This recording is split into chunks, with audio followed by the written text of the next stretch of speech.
السلام علیکم ورحمۃ اللہ وبرکاتہ۔ الحمد للہ وکفا وسلام علی حبیبہ المصطفیٰ، اما بعد فاعوذ باللہ من الشیطان الرجیم، بسم اللہ الرحمن الرحیم۔ ان اللہ وملائکتہ یصلون علی النبی یا ایہا الذین آمنوا صلوا علیہ وسلموا تسلیما۔ اللہم صل علی سیدنا محمد معدن الجود والکرم وآلہ واصحابہ الکرام وابنہ الکریم وبارک وسلم صلاۃ دائمۃ سرمدا ابدا۔ بسم اللہ الرحمن الرحیم۔ یسألک اہل الکتاب ان تنزل علیہم کتابا من السماء فقد سألوا موسیٰ اکبر من ذلک فقالوا ارنا اللہ جہرۃ فأخذتہم الصاعقۃ بظلمہم ثم اتخذوا العجل من بعد ما جاءتہم البینات فعفونا عن ذلک وآتینا موسیٰ سلطانا مبینا ورفعنا فوقهم الطور بمیثاقهم وقلنا لهم ادخلوا الباب سجدا وقلنا لهم لا تعدوا في السبت وأخذنا منهم ميثاقا غلیظا۔ صدق اللہ مولانا العظیم۔ اے محبوب، اہل کتاب تم سے سوال کرتے ہیں کہ ان پر آسمان سے ایک کتاب اتارو، تو وہ تو موسیٰ سے اس سے بھی بڑا سوال کر چکے کہ بولے ہمیں اللہ کو علانیہ دکھا دو، تو انہیں کڑک نے آ لیا۔ ان کے گناہوں پر پھر بچھڑا لے بیٹھے، بعد اس کے کہ روشن آیتیں ان کے پاس آ چکیں تو ہم نے یہ معاف فرما دیا، اور ہم نے موسیٰ کو روشن غلبہ دیا۔ پھر ہم نے ان پر طور کو اونچا کیا، ان سے عہد لینے کو، اور ان سے فرمایا کہ دروازے میں سجدہ کرتے داخل ہو، اور ان سے فرمایا کہ ہفتے میں حد سے نہ بڑھو، اور ہم نے ان سے گاڑھا عہد لیا۔ یہ دو آیتیں میں نے تلاوت کی ہے آج سورہ نساء کی۔ یہاں سے ذکر جو ہے اہل کتاب یعنی یہودیوں کا ہے۔ یہود جو ہے سب سے زیادہ نافرمانی کرنے والی قوم ہے۔ بنی اسرائیل ان میں سے خاص طور پر یہودی۔ یہ ایک مرتبہ ان کے بڑے علماء حضور پاک صلی اللہ تعالیٰ علیہ وسلم کے پاس آئے مدینے میں، اس میں کعب بن اشرف اور دوسرے لوگ تھے۔ انہوں نے آ کر کے کیا حضور سے التجا کی کہ یہ قرآن تھوڑا تھوڑا سا جو اترتا ہے ایک بار ہی پورا اتروا دیجیے آپ، تو ہم مان لیں گے۔ قرآن کی ایک ایک آیتیں آتی تھیں، زمانے کے تقاضے اور ان حالات کے اعتبار سے، کبھی ایک آیت، کبھی دو آیت، کبھی 5 آیت، جیسا اللہ تبارک و تعالیٰ نے مقرر رکھا تھا اس طرح کی آیتیں اترتی تھی۔ تو یہ آئے اور یوں کہنے لگے کہ ایک ہی ساتھ پورا قرآن اترے تو ہم ایمان لے آئیں گے آپ پر۔ یہ اصل میں ان کو ایمان لانا نہیں تھا، یہ ایک طرح کا مذاق کرنا تھا۔ ظاہر سی بات ہے کچھ لوگ اس طرح کا ڈھیٹ پن کرتے ہیں، اگر ایسا ہوگا تو ہم دیکھ لیں گے، آگے کر لیں گے، کچھ کر سکتے ہیں۔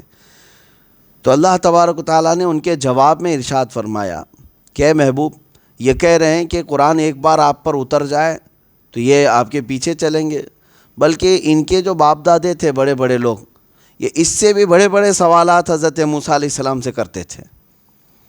موسیٰ علیہ السلام جب ان کو کہتے کہ ایمان لے آؤ، تو ایک ہوتا ہے دلائل پوچھتے ہیں کہ آپ جس طرف بلا رہے ہیں اس کی دلیل کیا ہے، ایک ہوتا ہے یہ دلیل پوچھنا، اور ایک ہوتا ہے آدمی کے دل میں پہلے سے انکار موجود ہو، ایسا کر کے دکھا دو تو میں جان لوں۔ سوئی میں سے اونٹ کو داخل کرا کے دیکھو، سوئی میں کے ناکے میں سے میں جان لوں، آسمان سے فلاں چیز اتار کے دکھا دو تو میں جان لوں۔ یہ چیزیں بندہ جو ہے ڈھیٹ پن میں کرتا ہے۔ ایک ہے دلیل پوچھنا، حق کی جستجو کے لیے، حق کی تلاش کے لیے بندہ دلیل پوچھتا ہے، اس پر ثواب بھی ہے اس کو کہ سوال کرے گا اور علم میں اضافہ کرے گا۔ اور ایک ہوتا ہے سامنے والے کو زیر کرنے کے لیے پوچھتا ہے۔ اب یہودیوں کی یہی طبیعت ہوا کرتی، تو اللہ کے حبیب صلی اللہ تعالیٰ علیہ وسلم ہمارے آقا کے پاس جب انہوں نے ایسے سوالات کیے کہ ایک بار ہی پورا قرآن اترے گا، قرآن تو 23 سال میں اترا ہے نا، پورے 23 سال لگ گئے قرآن پاک کو اترتے اترتے، جس میں سے 13 سال مکہ کے ہیں اور 10 سال مدینہ طیبہ کے ہیں۔ ان پورے 23 سال میں قرآن اترا ہے۔ اب یہ اس کے بیچ میں یہ یہودی کہتے تھے کہ یہ تھوڑا تھوڑا اترتا ہے، ایک بار پورا اتر جائے، تو اللہ تعالیٰ نے جواب میں فرمایا اے محبوب صلی اللہ علیہ وسلم، اس سے آپ کبیدہ خاطر نہ ہوں، اس سے غم یا ملال اپنے اوپر لانے کی ضرورت نہیں، کیونکہ ان کے بڑے جو تھے وہ اس سے بڑے بڑے سوالات کرتے تھے موسیٰ علیہ السلام سے۔ وہ کیا کرتے تھے وہ بھی اللہ تعالیٰ نے فرمایا، فَقَالُوا أَرِنَا اللَّهَ جَهْرَةً۔ اے موسیٰ علیہ السلام جب ان کو ایمان لانے کی بات کرتے تو کیا کہتے ہیں؟ موسیٰ ہم اللہ کو کھلے طور پر دیکھنا چاہتے ہیں، تب ہم ایمان لائیں گے۔ یعنی بالکل ظاہری طور پر اللہ ہم کو نظر آ جائے پھر ہم آپ کو مان لیں گے، ایمان لے آئیں گے۔ یہ تو بہت بڑی چیز پوچھ رہے ہو۔ یہ یہودیوں کی عادت تھی، اس طرح کے سوالات کرتے موسیٰ علیہ السلام سے۔ تو اللہ تعالیٰ نے کیا فرمایا؟ فَأَخَذَتْهُمُ الصَّاعِقَةُ، تو ایک بجلی اور کڑک نے جو ہے نا ان کو گھیر لیا۔ ہاں، ایسے سخت عذاب میں گرفتار ہو گئے کہ چیخ و پکار کرنے لگے کہ نہیں نہیں نہیں، ہمارا پرانا مطالبہ چھوڑ دو، نہیں اب نہیں دیکھنا چاہیں گے۔ ان کو جو سختیاں آتی تو توبہ کر لیتے پھر۔ تو اللہ تعالیٰ فرماتا ہے کہ یہ اپنے ظلم کی وجہ سے، اپنے گناہوں کی وجہ سے ڈھیٹ پن کرتے تھے۔ اور پہلے پارے میں ہی یہ آیتیں گزر بھی چکی ہیں، تفسیر میں عرض کیا گیا تھا، وہاں پر بھی ان لوگوں نے یہی کہا کہ موسیٰ علیہ السلام سے یہ کہتے تھے کہ آپ جو ہے اللہ تبارک و تعالیٰ کی بارگاہ میں ہمیں بلاتے ہیں اور ہم تو خدا کو دیکھے ہی نہیں ہیں، کیسے ہم ایمان لے آئیں گے؟ تو وہ یوں کہتے تھے۔ تو اللہ تبارک تعالیٰ نے وہاں پر بھی جو ہے یہی فرمایا۔ یہ ہے آیت کریمہ، اس میں سورہ بقرہ کی آیت نمبر 55، وَإِذْ قُلْتُمْ يَا مُوسَىٰ لَن نُؤْمِنَ لَكَ حَتَّىٰ نَرَى اللَّهَ جَهْرَةً۔ یاد کرو اے موسیٰ، جب تم نے کہا اے موسیٰ ہم ہرگز تمہارا یقین نہیں لائیں گے، یہ یہودیوں کے بارے میں ہی کہہ رہے ہیں، جب تک کہ خدا کو ہم ظاہری طور پر نہ دیکھ لیں۔ یعنی کھل کر کے یہ دیکھنا چاہتے تھے۔ وہاں پر بھی پہلے پارے میں بھی یہ آیت آئی ہے، اللہ تعالیٰ نے فرمایا کہ پھر ان کو بجلی اور کڑک نے آ کر کے گھیر لیا تو پھر تل ملانے لگ گئے۔ جس چیز کی تمہارے اندر تاب نہیں ہے اس چیز کی خواہش کیوں کرتے ہو؟ جس چیز کی تمہارے اندر اٹھانے کی طاقت نہیں ہے اس چیز کا سوال کیوں کرتے ہو؟ تو مستحیل اور محال چیزوں کا سوال کرنا بھی جائز نہیں ہے۔ یہ یہودیوں کی اس عادت پر میں ایک بات عرض کر دوں، شان نزول تو اس کا یہی ہے کہ اللہ تبارک تعالیٰ نے ان کے رد میں ہی یہ آیت نازل فرمائی، جو مدینے کی یہودی حضور سے پوچھنے آئے تھے کہ آپ پورا قرآن ایک ہی بار کیوں نہیں آپ کے اوپر آتا ہے؟ تو اللہ تعالیٰ نے جواب میں فرمایا، اس سے بڑی بڑی چیزیں بھی ان کے بڑے دادے پوچھتے رہے، ایسے ہی سوالات کرتے تھے۔ مجھے کچھ لوگوں کے متعلق یہ بھی سننے میں ملا کہ فی زمانہ ایک بڑی گمراہی کا راستہ کھلتا جا رہا ہے پیروں کے ذریعے سے۔ میں سارے پیروں کو نہیں کہتا، سارے مشائخ کی بات نہیں کرتا، پیران نظام مشائخ اہل سنت اپنے سر آنکھوں پر، لیکن کچھ گمراہ ہیں، کچھ گمراہ گر ہیں جن کو شریعت سے کوئی تعلق نہیں۔ ان جعلی پیروں کا ایک دعویٰ یہ بھی ہے کہ ان کے مریدوں کو یہ کہتے ہیں کہ ہم خدا دکھا کر مرید کرتے ہیں۔ ہاں، یہ بات سننے کو بھی آئی اور مرید فخر سے کہتا بھی ہے کہ کیا آپ نے خدا کو دیکھا ہے؟ تو سامنے والا کہے گا کیسے دیکھ سکتے ہیں ہم؟ تو کہتے ہمارے حضرت تو بغیر دکھائے تو مرید بھی نہیں کرتے۔ ایک ایسا ہی شخص ہم سے ٹکرایا، ہم نے پوچھا کہاں دکھاتے ہیں تمہارے پیر صاحب؟ کہا بکرے کے بھیجے میں دکھاتے ہیں۔ ہاں، بکرا ذبح کرتے ہیں، بھیجا نکالتے ہیں اور اس میں جو ہے پیر صاحب جو ہے خدا کو دکھاتے ہیں، معاذ اللہ رب العالمین۔ یہ بھیجے کا ان سے پیر صاحب سے کیا تعلق ہے مجھے آج تک سمجھ میں نہیں آیا۔ کلیجے میں کیوں نہیں دکھاتے یا پھر دوسری جگہ پر؟ بہرحال لیکن یہ گمراہی کس قدر بڑھ گئی ہے میرے عزیزوں۔ بھولے بھالے لوگوں کو اس نام پر بڑی بڑی چیزیں بتا کر کے ورغلانا کہ یہ علماء تمہیں کیا بتا پائیں گے، یہ شریعت والے کیا جانتے ہیں، آؤ ہمارے پاس، ہم تو خدا تک پہنچائیں گے۔ خدا تک پہنچائیں گے؟ کون سے خدا تک پہنچائیں گے یہ پتہ ہی نہیں ہے۔ جو میرے مصطفیٰ کریم صلی اللہ تعالیٰ علیہ وسلم کا راستہ چھوڑ کر چلے وہ خدا تک جا ہی نہیں سکتا۔ بخدا خدا کا یہی ہے در، نہیں اور کوئی مفر مقر، جو وہاں سے ہو یہیں آ کے ہو، جو یہاں نہیں تو وہاں نہیں۔ یہ بات پکی ہے، حضور کا راستہ چھوڑ کر کوئی اللہ تک پہنچ سکے گا؟ اور یہ اپنے گوفے میں بیٹھ کر بڑے بڑے دعوے کریں اور یہ کہیں کہ ہم خدا تک پہنچائیں گے۔ یہودیوں کی یہی صفات تھیں، یہی عادات تھیں، وہ ایسی بڑی بڑی چیزوں کے ڈینگ مارتے تھے، بڑے بڑے دعوے کیا کرتے تھے کہ ہم ایسا کر سکتے ہیں، ویسا کر سکتے ہیں، اور ان کی گمراہی یہاں تک پہنچی کہ وہ انبیاء کرام علیہ السلام کو بھی قتل کرنے لگ گئے۔ اب آیتیں ہیں آگے، وَقَتْلِهِمُ الْأَنْبِيَاءَ بِغَيْرِ حق، یہ انبیاء اکرام کو ناحق قتل کیا کرتے تھے۔ کیوں؟ انبیاء اکرام علیہ السلام ان کو غلط روش سے ہٹاتے اور سیدھا راستہ بتاتے تو ان کے جانی دشمن بن جاتے تھے۔ آج ان یہودیوں کی صفات پر کچھ لوگ چلتے ہیں، ان کو اگر آپ گمراہی سے ہٹا کر سیدھے راستے کی دعوت دیں گے، یہ ہمارے جانی دشمن بن جاتے ہیں، یہ پیچھے لگ جاتے ہیں۔ کئی علماء حق کے ساتھ انہوں نے ظلم کا معاملہ کیا ہے، صرف اور صرف یہی کہ ان کے نفس کے خلاف یہ سننا بھی پسند نہیں کرتے۔ ان کی طبیعت کے خلاف کوئی بولے تو اس کے لیے یہ سخت ہو جایا کرتے ہیں۔ بہرحال اللہ کو ظاہری طور پر دیکھنا، علانیہ دیکھنا، کیا یہ ممکن ہے بندے کے لیے دنیا میں؟ اس کے لیے ائمہ اکرام سبوں نے یہی اتفاق کے ساتھ بیان فرمایا۔ قرآن خود کہتا ہے لا تدرکہ الابصار وہو یدرک الابصار، کوئی آنکھ اسے گھیر نہیں سکتی، بلکہ وہ سارے لوگوں کی آنکھوں کو اللہ تبارک تعالیٰ اپنے علم سے احاطہ کیا ہوا ہے، اور اگر آنکھوں میں وہ سما گیا تو محدود ہو گیا، تو کوئی آنکھ ہے ہی نہیں۔ یہاں تک کہ معراج کی شب حضور پاک صلی اللہ تعالیٰ علیہ وسلم نے جو رب ذوالجلال کو اپنے آنکھوں سے دیکھا، اس میں بھی کئی اختلافات آئے۔ اس کی وجہ یہ، میں ان اختلافات کا آج ذکر نہیں کر رہا، لیکن وہ حضور پاک کی شان تھی، ان کی خصوصیت تھی، اللہ جسے عطا کرے، لیکن دوسرے بندوں کے لیے یہ ممکن نہیں ہے۔ اور اس طرح کی طلب رکھنا بھی، جو چیز محال ہے، مستحیل ہے، ناجائز و حرام ہے۔ مانگنے کے سلسلے میں بھی اگر آپ کو یہ کہہ دیا جائے کہ جو چاہے اللہ سے مانگ لو، تو اس میں بھی لمٹ ہے میرے عزیز۔ ایسا نہیں ہے جو چاہو کا مطلب کیا ہے، جو چاہو مانگ لو کا مطلب کیا ہے؟ تو آپ آج کے زمانے میں اللہ تعالیٰ سے یہ مانگ سکتے ہیں کہ اللہ مجھے نبی بنا دے؟ محال ہے۔ میرے آقا صلی اللہ تعالیٰ علیہ وسلم کے ختم نبوت کے بعد وہ خاتم النبیین ہے، اس کے بعد نبی کا ہونا محال ہے، ناممکن ہے۔ تو کسی ناممکن اور محال چیز کا مانگنا حرام ہے، نعوذ باللہ من ذالک۔ کیا مانگنے کا مطلب یہی تمام چیزیں ہیں؟ نہیں، آپ کی بھی لمٹ رکھی گئی ہے۔ وہ چیزیں مانگو جس کا تم خود تحمل رکھتے ہو، اٹھا سکتے ہو، برداشت کر سکتے ہو، اور شریعت میں جس کے جواز کا حکم ہو۔ اور اسی لیے آپ نے بزرگوں سے سنا بھی ہوگا، اکثر جو ہے یہ دعا کرتے ہیں اللہ تعالیٰ آپ کی ساری جائز تمنائیں پوری کرے۔ جائز تمنائیں کا مطلب کیا ہے؟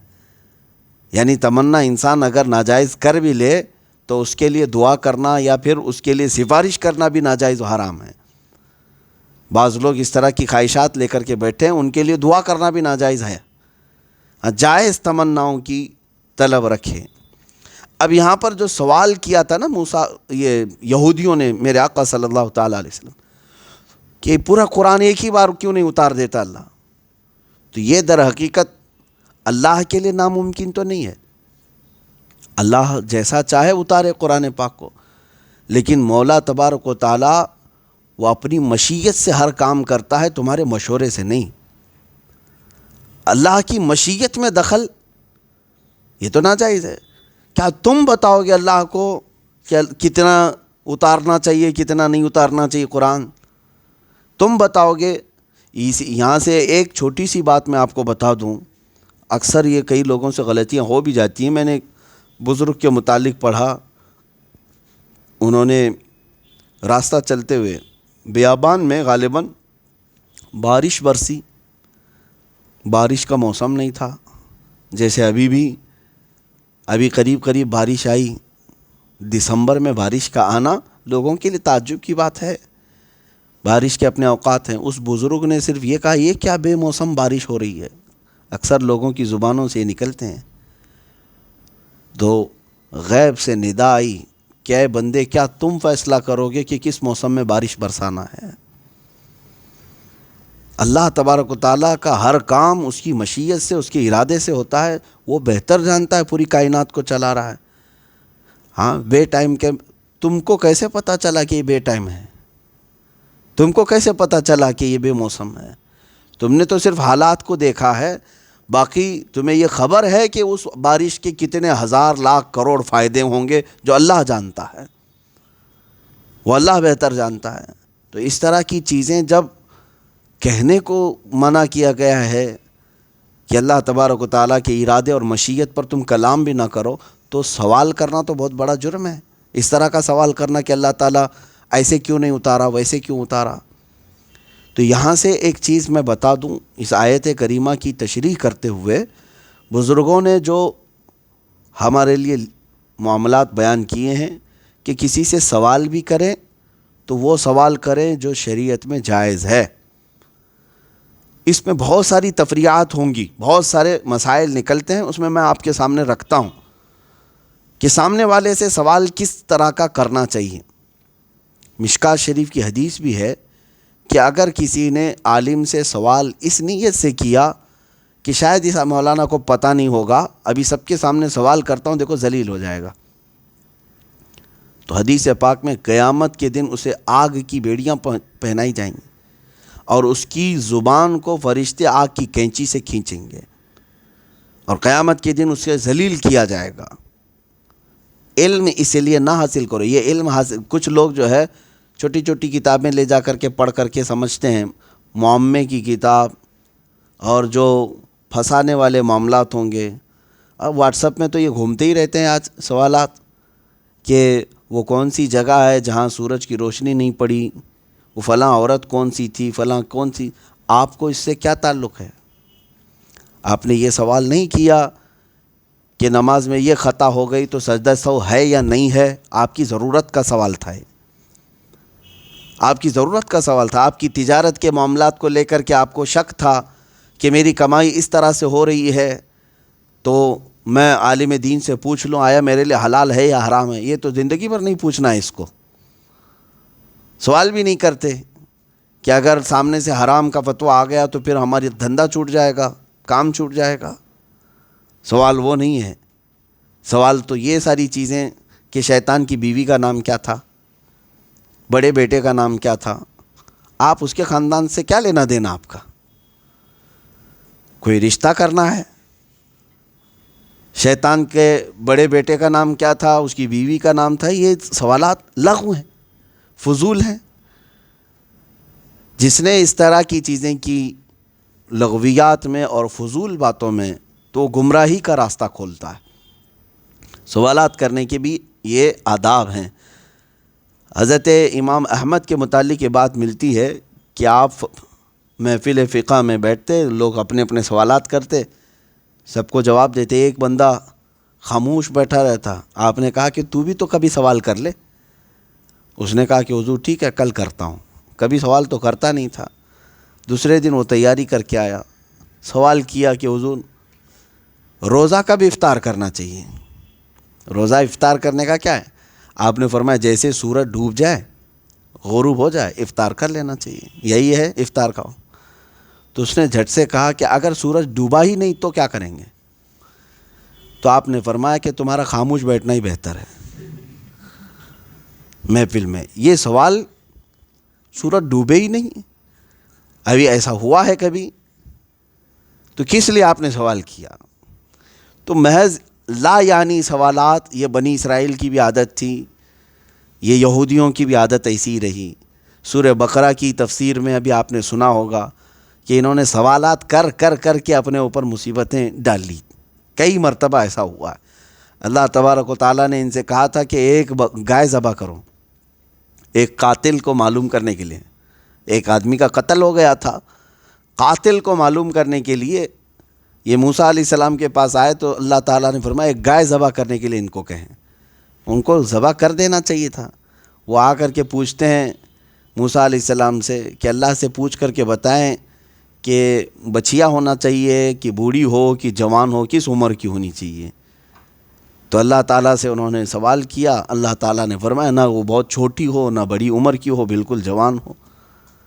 پھر انہوں نے پوچھا کہ ہم کو تھوڑا شبہ لگتا ہے کہ کیسا کلر ہونا چاہیے، یہ بھی پوچھ لیں۔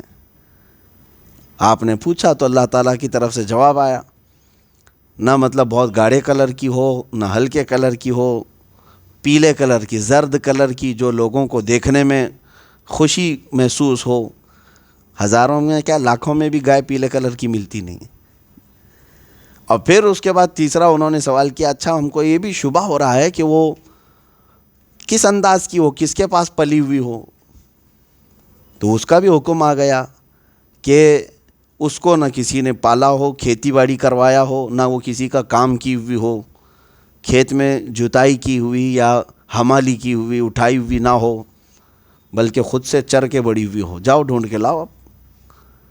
تو یہ کس وجہ سے ہوا؟ یہ اس طرح کی سوالات کرتے کرتے اپنے اوپر احکام بڑھا لیے۔ ایک صحابی نے حضور پاک صلی اللہ تعالیٰ علیہ وسلم سے سوال کیا کہ حج فرض ہے؟ حضور پاک صلی اللہ تعالیٰ علیہ وسلم نے فرمایا ہاں، حج جو ہے ہر صاحب استطاعت پر، اس کی تفصیل ہے کون صاحب استطاعت ہے، اس پر فرض ہے۔ صحابی نے یہ سوال کیا العامنا یا رسول اللہ، یا رسول اللہ صلی اللہ تعالی وسلم، صرف ایک ہی سال یا ہر سال فرض ہے؟ حضور پاک صلی اللہ علیہ وسلم نے فرمایا حج فرض ہے ہر صاحب استطاعت پر۔ انہوں نے پھر پوچھا کہ ہر سال فرض ہے یا زندگی میں ایک بار؟ حضور نے فرمایا حج فرض ہے صاحب استطاعت پر۔ تیسری بار پھر انہوں نے پوچھا تو میرے آقا نے فرمایا، اللہ کے حبیب صلی اللہ علیہ وسلم نے فرمایا اے میرے صحابہ، اگر میں کہہ دوں تو ہر سال فرض ہو جائے گا۔ وہ زبان جس کو سب کن کی کنجی کہیں، شریعت ہے۔ اگر میں کہہ دیتا ہر سال فرض ہو جاتا، لیکن آپ کو مطلق کہہ دیا گیا ہے کہ ہر صاحب استطاعت پر حج فرض ہے، اتنا ہی لے کے چلو۔ تو حضور پاک صلی اللہ تعالیٰ علیہ وسلم نے بھی یہاں پر آداب بتائے کہ جب کسی کو حکم دیا گیا، جواب میں مطلق کہہ دیا گیا، جتنا آسان ہے اس پہ عمل کر لو۔ ہاں، اگر آپ کو ہم نے کہا کہ پانی لے آؤ تو آپ کھڑے ہو گئے کہ ٹھنڈا چاہیے کہ گرم چاہیے، پھر ایک قید بڑھ گئی، ٹھنڈا چاہیے، شیشے کے گلاس میں چاہیے کہ اسٹیل کے گلاس میں چاہیے، تو یہ تو آپ خود سوالات بڑھاتے جا رہے ہیں نا۔ اور اس کے بعد پھر بسلری کا چاہیے کہ بورنگ والا چاہیے کہ مٹکے کا چاہیے، یہ تو آپ سوالات بڑھاتے جائیں گے، وہ قید بڑھتی جائے گی۔ جب مطلق حکم آئے تو اسی پر عمل کر لے جانے میں آپ کا حکم پورا ہو جائے گا۔ اب بنی اسرائیل کے ان سوالات کے بعد یہاں پر ایک چیز اور بھی، اللہ تبارک و تعالیٰ سے انہوں نے کیا کہا تھا کہ ہم اللہ کو ظاہری طور پر دیکھنا چاہتے ہیں۔ اس طرح کے خواہشات کرنا جو مطلب تمہارے لیے مستحیل ہے اور محال ہے، یہ بھی جائز نہیں۔ اب یہاں پر رک کر کے میں بتاتا ہوں کہ کچھ لوگ جو ہے دعاؤں کو ڈائیورٹ کر چکے ہیں آج۔ ہاں، یہ ایک بڑا گمبھیر مسئلہ ہے۔ اللہ تبارک و تعالیٰ سے دعا کرنا، سوال کرنا، وہ تمہاری آخرت کے لیے ہے اور تمہاری دین کے لیے ہے۔ جیسے اللہ تعالیٰ نے قرآن میں خود سکھایا نا، ربنا آتنا فی الدنیا حسنہ، تم دعا کرو کہ اے اللہ ہمیں دنیا میں اچھی چیز عطا کر اور آخرت میں بھی اچھی چیز عطا کر، وفی الآخرۃ حسنہ۔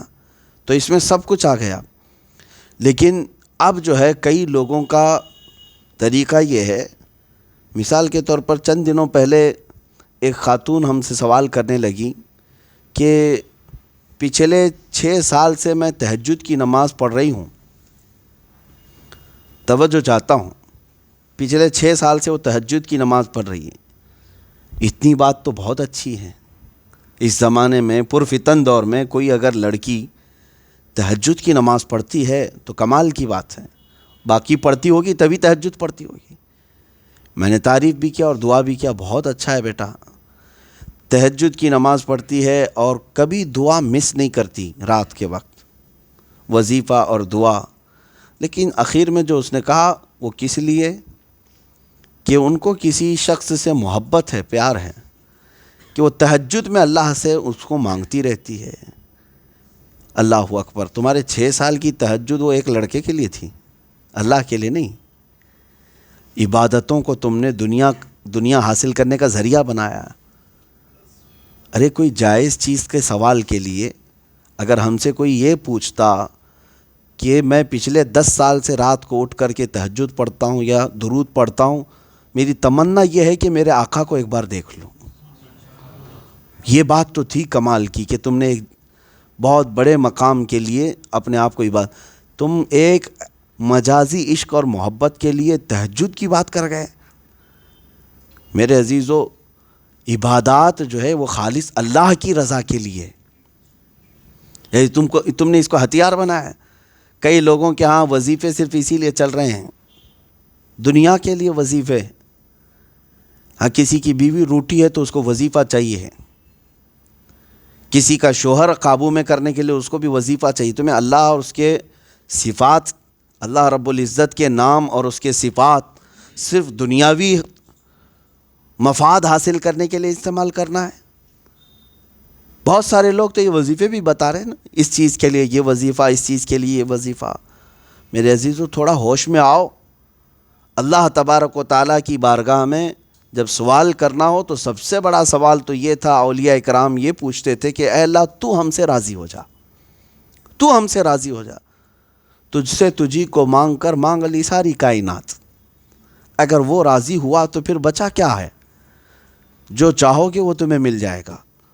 لیکن یہاں لوگ چھوٹی چھوٹی چیزوں کو یہ دعاؤں کے ذریعے سے، بلکہ میں آپ کو یہاں ایک بات بتا دیتا ہوں، عبادات جب تمہاری دوسری غرض سے ہونے لگ گئی تو ان عبادت کا کوئی حاصل بھی نہیں رہا۔ میری ایک پرانی تفسیر کے کلپ میں ہوگا شرک خفی اور شرک جلی۔ ایک ہے شرک جلی، کا مطلب ہے کہ دوسرا خدا مان لینا، نعوذ باللہ، یہ شرک جلی کھلا ہوا شرک ہے۔ اللہ کے جیسا کسی اور کو مان لینا یہ شرک ہے اور کھلا ہوا شرک ہے۔ لیکن حدیثوں میں ملتا ہے کہ اگر تم عبادات میں کسی اور کو دکھانے کے لیے عمل کرتے رہ گئے تو یہ چھپا ہوا شرک ہے، یہ شرک خفی ہے۔ تو یہاں پر بہت ساری عبادات اور بہت سارے سوالات و دعائیں اللہ تبارک و تعالیٰ کی رضا کی بجائے دوسروں کے حصول کے لیے کی جا رہی ہیں۔ ناجائز محبت پر قابو پانے کے لیے ان کو تہجد چاہیے، رات رات اٹھ کر کے اپنی ناجائز اور بے حیا محبت جس کی کوئی اصل نہیں ہے، ابتدا حرام سے شروع ہوئی اور اس چیز کو آپ تہجد تک لے جاتے ہیں۔ ہاں اب کوئی پاکیزہ لیلا مجنوں تو ہے نہیں، اتنے پاکیزہ ہوں کہ ان کے خیالات بھی معطر اور مطہر ہوں۔ بہرحال یہاں پر میں یہ اصلاح چاہتا ہوں کہ اللہ کی عبادت کرو تو خالص اس کی رضا کے لیے کرو، دنیا طلبی اور دنیا کے حصول کے لیے نہیں۔ یہ بیچ میں مجھے رک کر کے کہنا تھا کہ سوالات کرنا ہو، دعا کرنا ہو، اس کے بھی آداب ہیں، اس کے بھی آداب ہیں۔ اللہ تبارک و تعالیٰ کی بارگاہ میں وہ سوالات کریں جو اس کی شان کے لائق ہے، جو محال ہو یہ چیز کا سوال بھی نہ کریں، اور جو تمہاری ذات کے لائق نہیں اس کا بھی سوال نہ کریں۔ ہاں آپ اپنے لیے مانگ سکتے ہیں کہ اے اللہ تو مجھے اپنا ولی بنا لے، یہ اس کی شان کے لائق بھی ہے، اور آپ مانگیں تو کوئی بڑی بات نہیں، مولا اگر چاہے تو دلوں کو پاک کرتے۔ ہاں ہمارے حضرت نے یہ لکھا بھی ہے، میں گنہگار ہوں اور بڑے مرتبوں کی خواہش، تو کریم ہے خدایا تیری بندہ پروری ہے۔ ہاں بڑے مرتبوں کی خواہش کا مطلب یہ نہیں ہے کہ نبوت مانگ رہا ہے، نبوت محال ہے، یا کوئی بندہ یہ کہے کہ مجھے خدا ہی بنا لے دوسرا خدا، نعوذ باللہ، محال ہے۔ ان تمام چیزوں کو ذہن میں رکھنا چاہیے، وہ سوال بھی جائز نہیں ہے جو محال ہے۔ بہرحال یہودیوں کا یہ سوال جو میرے آقا صلی اللہ تعالیٰ علیہ وسلم سے تھا وہ تو صرف مذاق کے لیے تھا۔ اکثر ان کے سوالات حضور پاک کے پاس جو آتے تھے یہ جانچنے کے لیے لاتے تھے، یا اپنی کتابوں میں جو تورات میں انجیل میں پڑھے ہوئے ہوتے اور یہاں چیک کرنے کے لیے آتے تھے کہ دیکھتے ہیں ویسا ہی ہے ان کے پاس یا نہیں۔ اصحاب کہف کے بارے میں بھی یہ پوچھنے کے لیے آئے تھے کہ بتائیں ان کے کتنے لوگ تھے اصحاب کہف، 6 تھے، 7 تھے، 8 تھے، یہ بھی سوال ہیں۔ کبھی سوال یہ بھی کیا کہ چاند شروع میں دبلا پتلا رہتا ہے، پھر بڑھتا ہے، پھر گھٹتا ہے، اس میں کیا حکمت ہے؟ چاند کے بارے میں سوال کیا۔ یسألونک عن الروح، روح کے بارے میں سوال کیا، روح کیا چیز ہے، بہت سارے سوالات ہوئے، لیکن ان میں سے یہودی جو سوال کرتے تھے وہ خاص طور پر سامنے والے کو ناپنے کے لیے، یعنی رسول پاک صلی اللہ تعالیٰ علیہ وسلم کے علم کو دیکھنے کے لیے اور ان کے اوپر اتری ہوئی آیات کو چیک کرنے کے لیے، اپنے سے ملانے کے لیے کرتے تھے۔ اور رب ذوالجلال نے قرآن پاک میں بلکہ دیگر مقامات پر میرے نبی کو سارے علوم عطا کر دیا تھا، اور خود فرمایا وَعَلَّمَكَ مَا لَمْ تَكُنْ تَعْلَمْ، ہم نے آپ کو وہ ساری چیزیں سکھا دی جس کا آپ کو علم نہیں تھا۔ تو جب کوئی سوال لے کر آتا میرے آقا صلی اللہ علیہ وسلم اسے تشفی بخش جواب بھی دیتے تھے۔ اچھا، اب یہاں پر یہودیوں کی بہت لمبی چوڑی باتیں مجھے پیش کرنی بھی تھی، کیونکہ اب ان کی داستان شروع ہو رہی کافی آگے تک، یہود و نصارہ یہ ٹاپک رہے گا۔ ان آیات کا تقریباً یہاں سے لے کر کے 10-12 آیتیں اسی موضوع پر ہیں، اور انہوں نے عیسائیوں کے ساتھ کیا کیا گل کھلائے ہیں۔ آج یہ دونوں بھائی بھائی بن کر کے بیٹھے ہوئے ہیں، یہودی اور عیسائی، ان کا دونوں کا متفقہ ٹارگٹ جو ہے اسلام ہے۔ جب دشمن سیم ہوتا ہے تو بھائی بن جاتے ہیں، ایسا ہوتا ہے، انسان کی فطرت ہے کہ آپ کو دشمنی ہو گئی میرے سے، تھوڑے دنوں کے بعد دیکھتے ہیں کہیں دور کا کوئی دشمن نکلا تو یہ آپ وہاں اس کو بلا لیتے ہیں، آ جاؤ ہم دونوں ساتھ میں لڑتے ہیں۔ تیسرا کوئی اور ملا، چاہے وہ کتا ہی کیوں نہ ہو، تو بھائی ہے ہمارا، کیونکہ ہمارا دشمن سب کا سیم ہے، تو کتا بھی، بکرا بھی، خنزیر بھی سب مل جاتے ہیں۔ دشمنی جو ہے سب کو ملا۔ آپ کو حیرت ہوگی، میں یہ یوں ہی نہیں کہہ رہا، یہودی اور عیسائی اتنے کٹر دشمن کہ انہوں نے اتنا قتل عام کیا کہ دنیا میں اتنا قتل کسی نے نہیں کیا ہوگا۔ عیسائیوں نے یہودیوں کو مارا ہے۔ ہاں، یہ بڑے سیدھے بنے گھومتے ہیں نا یہ آج عیسائی، یہ امن کے دائی ہیں، ہم جو ہے پیس چاہتے ہیں، شانتی چاہتے ہیں۔ کہاں کی شانتی؟ ساری شانتی کو دنیا کے بھنگ کیا ہے تو عیسائیوں نے کیا ہے۔ قتل عام کیا تھا یہودیوں کا، بیت المقدس کو 2 مرتبہ توڑا ہے انہوں نے، عیسائیوں نے، ان کے بڑے بڑے بادشاہوں نے 1-1 لاکھ یہودیوں کو ایک ساتھ مارتے رہے۔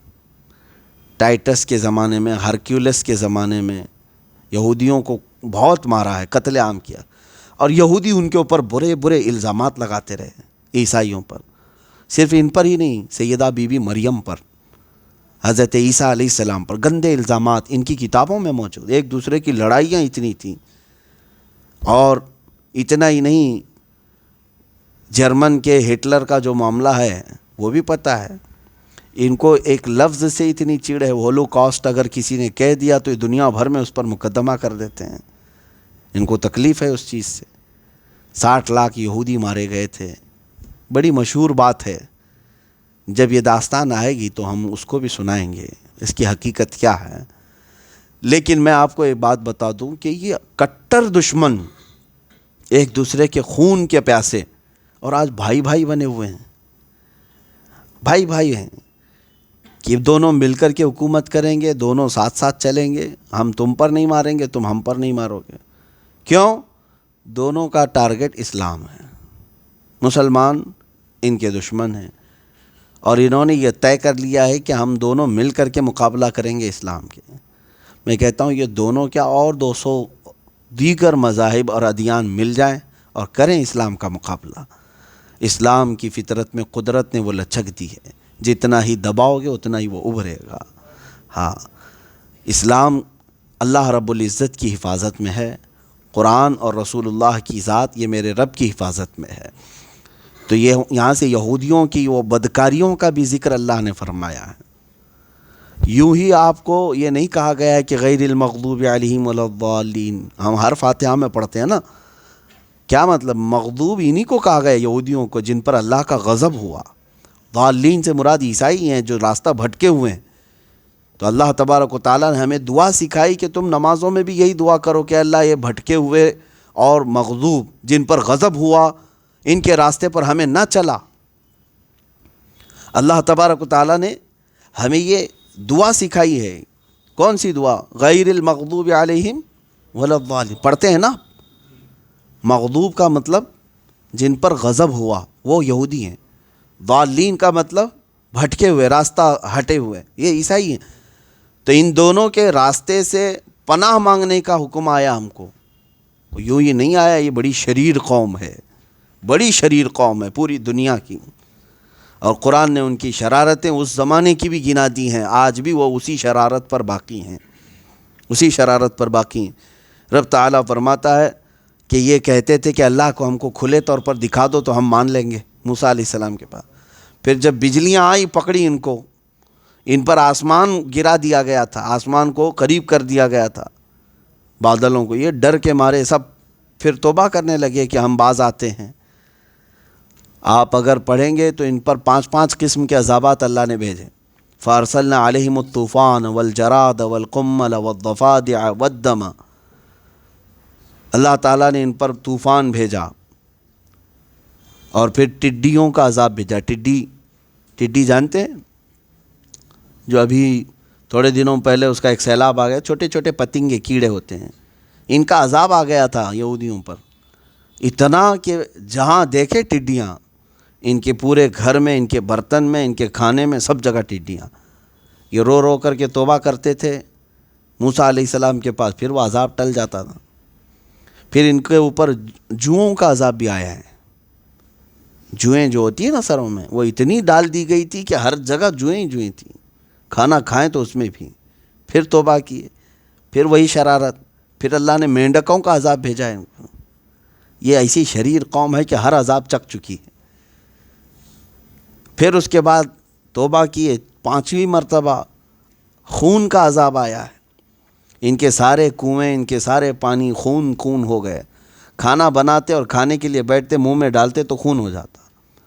لیکن یہ ایمان والوں کے ساتھ نہیں تھا، ایمان والے جب کھانا کھاتے تو اچھا ہی کھاتے تھے۔ تو یہ جو ہے نافرمان ان کے پاس جا کر کہتے تھے کہ تم جو ہے پانی پیتے ہو، ہم کو بھی پلا دو، تو وہ پانی ان کے ہاتھ سے لے کے پیتے، ان کے منہ میں جاتا، پھر خون بنتا، یہاں تک کہ ان کو کلی کرنے کے لیے کہتے کہ تمہارے منہ میں تو خون نہیں بن رہا ہے، تم پانی اپنے منہ میں لو اور ہمارے منہ میں کلی کرو۔ وہ ایمان والے اپنے منہ میں لے کر کے پانی ان کے منہ میں کلی کرتے، ان کے منہ میں پہنچتے، پھر خون بنتا۔ وہ اللہ کا عذاب تھا۔ پھر توبہ کرتے، 1 2 نہیں، کئی عذابات کا ذکر ہے قرآن پاک میں۔ تو ان عذابات کو اللہ تبارک و تعالیٰ نے بار بار ان سے دور بھی کیا، ان کی توبہ کو قبول کرتے ہوئے۔ وہ رحمان ہے اور رحیم ہے۔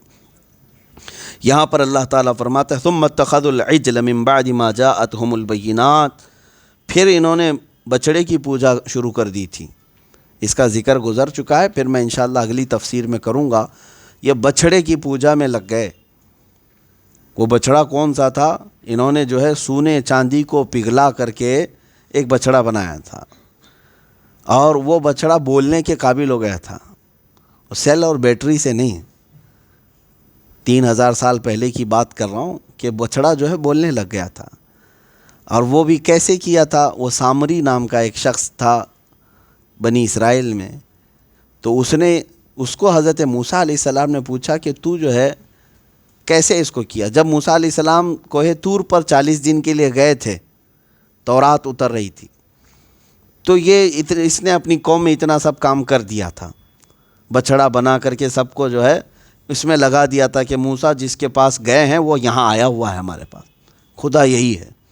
ان کے لیے بہت تعجب کی بات تھی کہ بچڑا بول رہا ہے، وہ بھی سونے چاندی کو پگھلا کر کے بنایا ہوا۔ اس سے موسیٰ علیہ السلام نے جب پوچھا کہ تو کیسے بنایا، یہ بولنے کی قابل، بڑے کمال کی بات ہے۔ قرآن پاک 16ویں پارے میں سورہ طٰہٰ میں یہ بات آئی ہے، جب موسیٰ علیہ السلام کے لیے سمندر میں راستے کھول دیے گئے تھے۔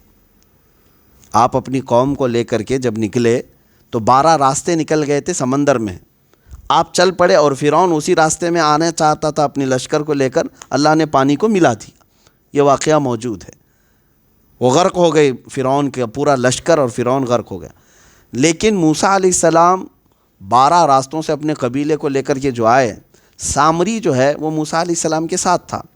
وہ کہتا ہے کہ میں دیکھ رہا تھا کہ موسیٰ علیہ السلام کا گھوڑا پکڑ کر کوئی سامنے چل رہا ہے، وہ کوئی نوری مخلوق ہے، وہ جبرائیل علیہ السلام تھے۔ وہ جبرائیل انبیاء اکرام علیہ السلام کی خدمت میں آیا کرتے تھے، وہ موسیٰ علیہ الصلوۃ والتسلیم کے سامنے چل رہے تھے۔ تو یہ سامری کہتا ہے کہ وہ فرشتہ جیسے آگے آگے چل رہا تھا، میں اس کے پیروں کے نیچے کی مٹی اٹھا رہا تھا، اور پھر وہ چیز لے کر کے اس سامری نے اس بچھڑے میں ڈال دیا اور اس کو بولنے کے قابل بنایا۔ یہ روایت میں نے پڑھا تو بہت عجیب بات ہے کہ آج سے 3000 سال پہلے وہ جبریل کے قدموں کے نیچے کی مٹی لے کر کے ایک بے زبان بچھڑے کو بولنے کے قابل بنایا، اور جبریل جس کے تلووں پر پیشانی رکھے ہیں، اس روحی فدا صلی اللہ علیہ وسلم کے قدموں کے نیچے کی دھول کیا وہ خاک شفا نہیں ہو سکتی؟ ہاں میرے عزیزو، گونگوں کو بھی بولنے کے قابل بنا سکتی ہے، بلکہ وہ مدینہ طیبہ کی غبار جس پر میرے آقا کے قدم پڑے ہیں وہ ہزاروں بیماریوں کا خود ہی علاج رکھتی ہے۔ اللہ تبارک تعالی ہم سب کو کہنے سننے سے زیادہ عمل کی توفیق عطا فرمائے۔ پھر اللہ تعالیٰ نے فرمایا کہ انہوں نے بچھڑے کی پوجا شروع کی جبکہ ان کے پاس کھلی ہوئی آیتیں آ گئی تھی، روشن باتیں آ گئی تھی۔ فعفونا عن ذلک، بعد میں جب اللہ تبارک و تعالیٰ نے ان کی توبہ کو معاف فرمایا اور ان کو درگزر کر دیا، اور ہم نے موسیٰ کو روشن غلبہ دیا۔ یہاں تک یہ 2 آیتیں ہیں۔ اس کے بعد کی بھی آیتیں میں نے پڑھی ہیں، وقت زیادہ ہو چکا، اگلی تفسیر میں عرض کروں گا کہ ان کی نافرمانیاں کیا کیا تھیں۔ یہ اپنے رب کی نافرمانی اور نبیوں کی نافرمانی کیسے کیسے کرتے تھے کہ ان کو سجدے کا حکم ہوتا تو یہ سورین گھستے ہوئے جاتے تھے، جو چیز ان کو تسبیح پڑھنے کے لیے کہا جاتا تھا تو کچھ الگ گانے گانے لگتے تھے۔ تو یہ سب ان کی نافرمانیاں تھیں یہودیوں کی، جس کی وجہ سے اللہ تعالیٰ کا ان پر عذاب، اور یہ عذاب قیامت تک ان پر ہے، لعنت اللہ تعالیٰ کی ہے، یہ مغضوب علیہم ہے۔ اللہ ان کی شرارتوں سے پوری امت مسلمہ کو محفوظ فرمائے۔ وآخر دعوانا ان الحمد للہ رب العالمین۔